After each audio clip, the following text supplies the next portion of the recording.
Hello everyone, welcome to the Talented Star Maker. This is Sakshi Gupta and today we will discuss chapter number 11 of class 7th. तो चलिए start करते हैं. Our chapter number 11 is transportation in animals and plants. यानी जो भी food का transportation है या न्यूट्रिएंट्स का ट्रांसपोर्टेशन है वो एनिमल्स में एज वेल एज प्लांट्स में कैसे होता है ये हम देखेंगे. तो देखिए, blood is the fluid which flows in blood vessels. यानी ब्लड एक ऐसा फ्लूइड है जो कि फ्लो होता है ब्लड वेसल्स में. It carries oxygen from the lungs to the cells of the body. यानी ये क्या कैरी करता है, ये ऑक्सीजन को कैरी करके लाता है, ऑक्सीजन को लंग्स में से कैरी करके लाता है और सेल्स में भेज देता है. यानी जो भी ऑक्सीजन प्रेजेंट है, ऑक्सीजन हम इनहेल करते हैं, उसे ब्लड ही लंग्स से कैरी करके लाता है. और हार्ट वाला स्ट्रक्चर आप देखेंगे आगे की क्लासेस में, जिसमें वो आयोटा के थ्रू वो पूरे बॉडी में ट्रांसपोर्टेशन उसका हो जाता है. Blood is composed of a fluid called plasma in which different types of cells are suspended. यानी ब्लड में कई सारी चीज़ें मिली हुई हैं, जैसे प्लाज्मा, प्लेटलेट्स, आरबीसीज और डब्ल्यूबीसीज. तो इसमें यही बताया कि ब्लड एक ऐसा फ्लूइड है जिसमें कि प्लाज्मा भी होता है और कई सारे सेल्स भी होते हैं, जैसे ब्लड सेल्स हैं, आरबीसीज और डब्ल्यूबीसीज. आरबीसीज मतलब रेड ब्लड सेल्स और डब्ल्यूबीसीज मतलब वाइट ब्लड सेल्स.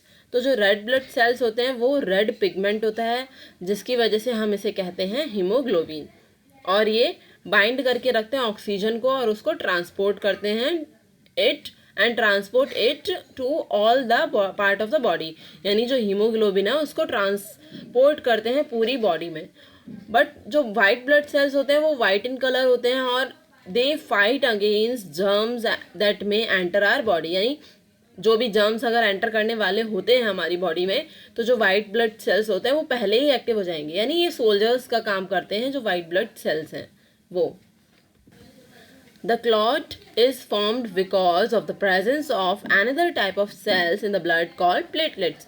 एक और टाइप का सेल ब्लड में प्रेजेंट होता है जिसे हम कहते हैं प्लेटलेट्स, जो कि ब्लड क्लॉट करने में हेल्प करता है. यानी जो हम, जैसे हमें चोट लग जाती है, अगर वहाँ चोट लग जाए तो वो ब्लड फ्लो होने लगता है, बट उसको रोकना, उस ब्लड को रोकना, वहीं वो कहलाता है ब्लड क्लॉटिंग.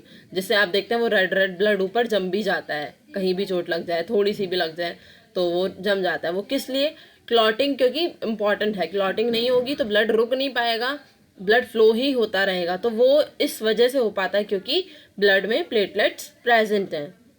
ब्लड वेसल्स, देखिए ब्लड वेसल्स में भी दो टाइप की ब्लड वेसल्स हैं. मतलब ब्लड किन किन वेसल्स से होके फ्लो होता है, तो वो हैं आर्टरीज और वेन्स.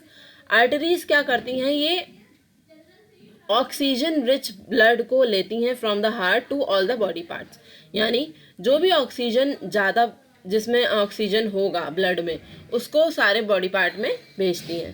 बट जो वेन्स हैं carry CO2 rich blood from all the parts of the body back to the heart.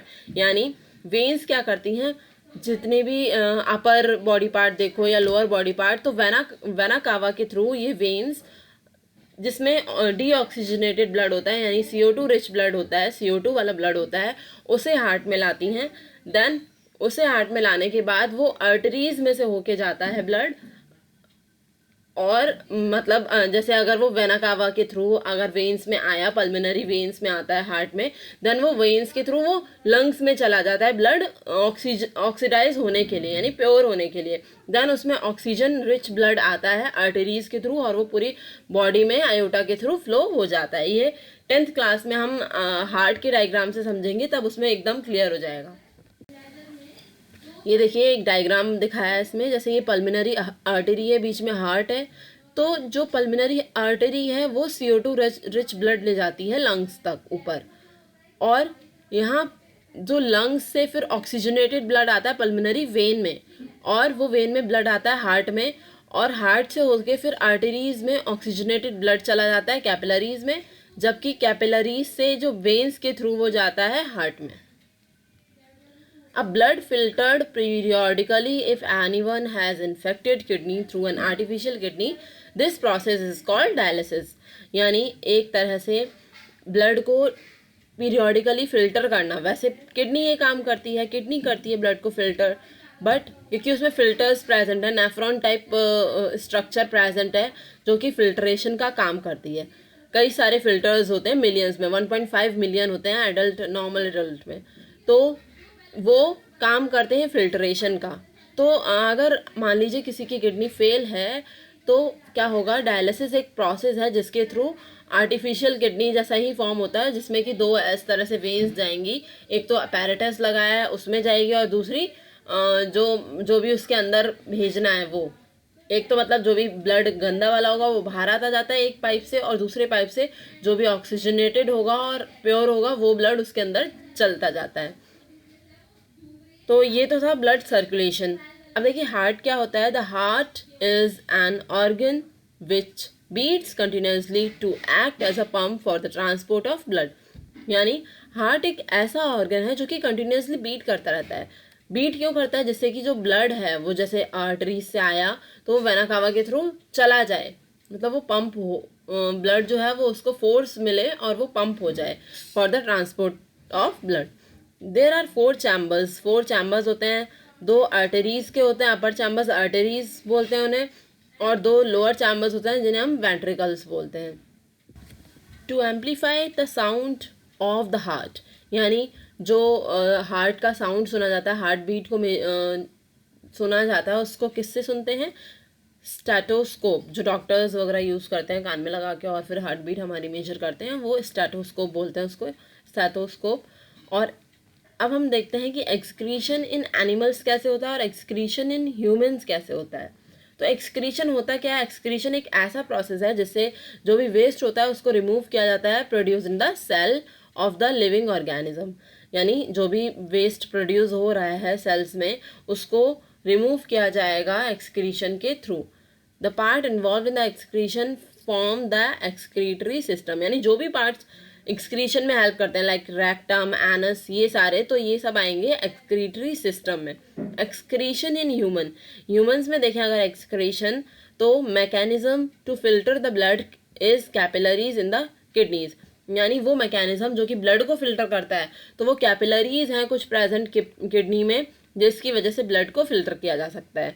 Useful substances are absorb back into the blood, यानी जो भी यूजफुल सब्सटेंसेज दिखते हैं वो फिर से ब्लड में एब्जॉर्ब कर लिए जाते हैं जो भी यूजफुल हैं, बट जो भी वेस्ट है वो निकल जाएगा। The waste dissolve in water, जो भी वेस्ट होगा वो डिजॉल्व हो जाएगा वाटर में।